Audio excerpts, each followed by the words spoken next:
बहुत तकलीफ है और नहीं हो रहा काम, बहुत दिनों से लगे हो नहीं हो रहा, हरा मूंग ले जाओ।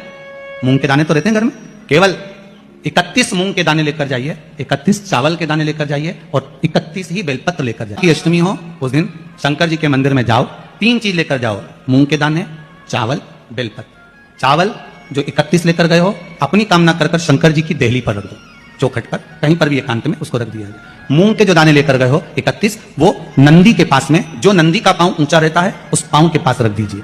और जो 31 बेलपत्र लेकर गए हो वो 31 बेलपत्र अशोक सुंदरी वाली।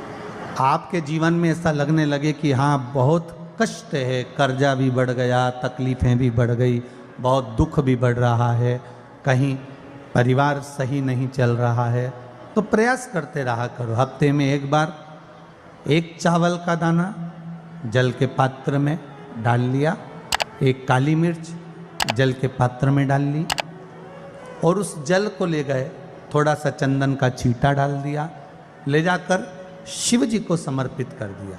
शंकर को जल चढ़ाने के लिए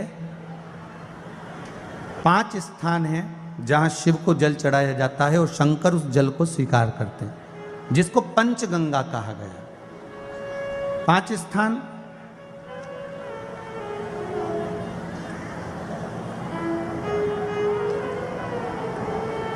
अच्छे से समझ लीजिएगा, जब भी शिव मंदिर में जाएं तो ये 5 स्थान शिव को जल चढ़ाने के लिए ये रखा है। शिवलिंग, गोल जलाधारी, ये चरण जहाँ से पानी नीचे की ओर जाता है। शंकर भगवान के 13 बच्चे हैं, 13 की 13 बच्चे, शिव जी का संपूर्ण परिवार, 33 कोटि देवता, 64 योगनियाँ, सब शिवलिंग के आसपास में। आप शंकर जी के मंदिर में जाकर ये कभी ना विचार करना कि पार्वती जी को ढूंढना पड़ेगा या गणेश जी को ढूंढना पड़ेगा या कार्तिकेय जी को ढूंढना पड़ेगा या भैरव को ढूंढना पड़ेगा। हमें शंकर के मंदिर में जाकर किसी देवता को ढूंढने की जरूरत नहीं है। जहां शंकर भगवान का शिवलिंग रखा हुआ है वो माता जी का हस्तकमल है, माता पार्वती जी का स्थान है। जहां शिवलिंग रखा है वो शंकर भगवान है। जहां जलाधारी है उस जलाधारी के पास में जहां पानी बहता है बीच में अशोक सुंदरी का स्थान है। जहां से पानी बह रहा है उसका राइट भाग वहां गणेश जी का स्थान है, लेफ्ट भाग कार्तिकेय जी का स्थान है। शंकर भगवान के ऊपर जो जल गिर रहा है वो शंकर भगवान की 5 लड़कियां, जया, विषहरा, शामली बारी, दौतली, देव, ये शंकर जी की 5 बेटियां ऊपर हैं। जहां से पानी बहकर उस निकासी से, जहां नाली बनी रहती है, पानी जहां से निकलकर बाहर मंदिर के जा रहा है वो 33 कोटि देवताओं का स्थान है। इसलिए सारे मंदिरों की परिक्रमा हो सकती है पर शंकर जी के मंदिर की परिक्रमा नहीं करते, क्योंकि वो जल जो जा रहा है वो 33 कोटि देवताओं का स्थान है, उसको हम लांघ नहीं सकते। वो स्थान जल चढ़ाते समय आप इसका स्मरण रखें। पानी का जब पात्र लेकर जाते हैं मंदिर के अंदर, सबसे पहले शिव जी का जो जलाधारी है उसमें राइट भाग पर अपनी मनोकामना कर कर जल चढ़ाएं, फिर लेफ्ट भाग में चढ़ाएं रोग मुक्ति के लिए। अशोक सुंदरी की जगह पर चढ़ाएं, ये 3रा स्थान। 4था स्थान माता पार्वती जी का जो कटी भाग है जहां पर शिवलिंग रखा हुआ है उस भाग पर जल चढ़ाएं, 4था भाग। 5वां भाग शंकर जी के ऊपर चढ़ाएं। ये 5 जगह पर जल क्रम वाइज चढ़ाएं। आप लोग जाते हो डायरेक्ट जाकर शंकर जी पे जल उंडेल करा जाते हो, सीधे गए और शिव जी पे जाकर आपने जल चढ़ा दिया।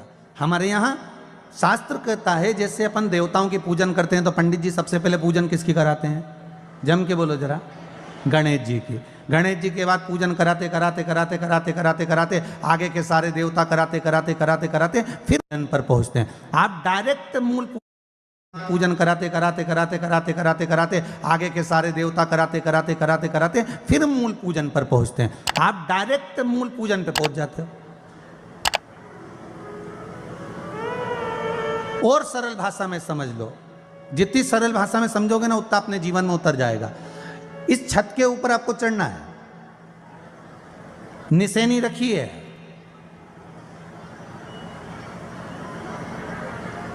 पाए लगे हुए हैं, आप कैसे चढ़ोगे? एक एक पाए पर पांव रखकर चढ़ोगे कि डायरेक्ट पहला पे रखोगे आखिरी पर? जम के बोलिए जरा, एक एक पाए पर पांव रखोगे ना कि धीरे धीरे हमको चढ़ना है।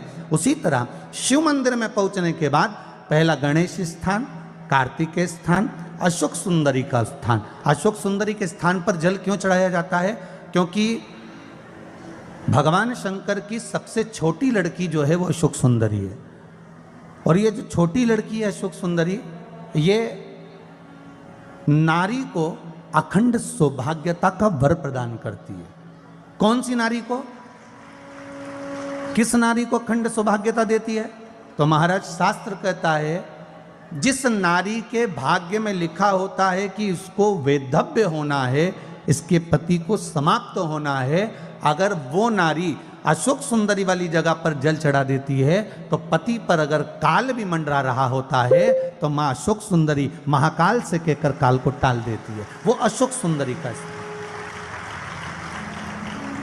वो माता अशोक सुंदरी का स्थान।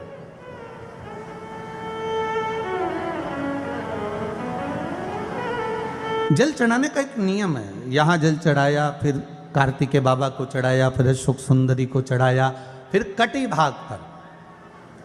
ये कटी भाग बड़ा विशेष भाग है महाराज, बहुत बहुत ध्यान दीजिएगा। जिस पति और पत्नी में विवाद होकर अदालत तक बात पहुंच गई हो और तलाक तक की नौबत आ रही हो, महाराज उनको जोड़ने के लिए ये कटी भाग मूल होता है। कौन सा कटी भाग?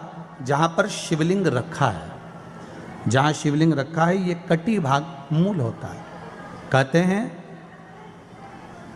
5 सोमवार लिंग पुराण वर्णन कर रही है, 5 सोमवार कटी भाग पर जहां शिवलिंग रखा हुआ है, 3 उंगली में मक्खन लेकर कटी भाग पर मात्र फेर देने पर और उस पर 7 जगह चंदन लगा देने पर पति और पत्नी का संबंध कभी समाप्त नहीं हो सकता, वो जुड़कर ही रहेगा, प्रेम बढ़कर ही रहेगा। कटी भाग का बड़ा बड़ा महत्व है महाराज। शिवलिंग के कटी भाग पर स्वयं मां जगतजननी जगदम्बा अपने हस्त कमल पर भगवान शिव को झेली हुई। महापुराण की कथा कहती है, भगवान शंकर का चरित्र कथा है कि जिस बच्चे को, जिस मनुष्य को, जिस स्त्री को, जिस कन्या को, जिस बेटे को, बेटी को, बुजुर्ग को, महिला को, पशु को, पक्षी को, जानवर को, जलचर को, थलचर को, किसी को भी अगर शंकर जी की पूजन करना नहीं आए, आड़ी टेढ़ी भी कर देगा तो भी शंकर भगवान उसको स्वीकार कर लेंगे और शंकर उसको वर प्रदान कर देंगे।